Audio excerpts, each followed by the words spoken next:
வணக்கம். சின்ன பட்ஜெட்டோ பெரிய பட்ஜெட்டோ பரவாயில்லைங்க, ஆனால் எனக்கு சொந்தமாக ஒரு வீடு வேணும் அப்படின்னு நினைக்கிறவங்களுக்கான சிறந்த தேர்வு தான் இந்த வீடு.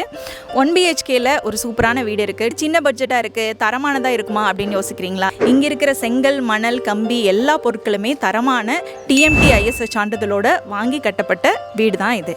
லொக்கேஷன் அவுட்டரில் இருக்குமா அப்படின்னு நீங்கள் யோசிக்கவே வேண்டாம். ஏன்னா இங்கே பக்கத்துலேயே ஸ்கூல்ஸ் இருக்குது, ஹாஸ்பிட்டல் இருக்குது. சூப்பரான லொக்கேஷனில் தான் இந்த வீடு அமைஞ்சிருக்கு. வாங்க உள்ளே போய் வீட்டை சுற்றி பார்க்கலாம்.